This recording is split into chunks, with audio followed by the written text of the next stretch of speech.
Son günlər bilirsiniz ki, mediada, daha doğrusu sosial şəbəkədə Əli Mirəliyevin 3 nəfəri adını çəkib. Rəşid Beybitovun, bunlar da bizim karfeylərdir, Mirzə Babayevin, bir də Yalçın Rızazadənin qey olması haqqında iddialar irəli sürür və təbii ki, Əli Mirəliyevin də az yaşı yoxdur.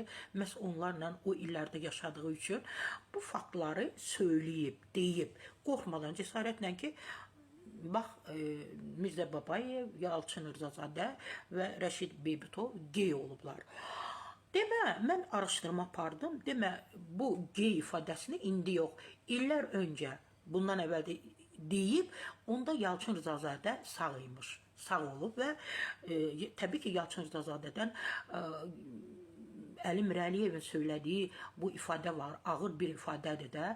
Onunla bağlı ondan soruşublar ki, yəni Əli Mirəliyevin dediyini təsdiq edirsiniz, o sizlə bağlı belə bir ifadə işlədir.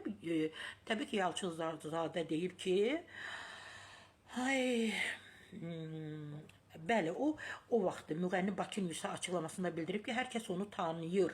Hazırda başım çox qarışıqdır. Yalçın Rızazadə deyib, boş-boş sözlərə vaxt ayırmağa vaxtım yoxdur. Xalq məni çox yaxşı tanıyır.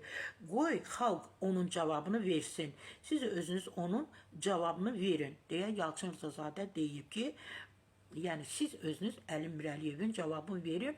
Mənim boş vaxtım yoxdur. Mən öz şəxsi, təbii ki, həm sənətimlə, həm şəxsi işlərimlə məşğulam və tövsiyə edib ki, o vaxtı sağ olarkən mərhum Yalçın Rızazadə ki, Əli Mirəliyevin cavabını siz verin. Məndən bu qədər. Sarı Səfra Bahadurdan.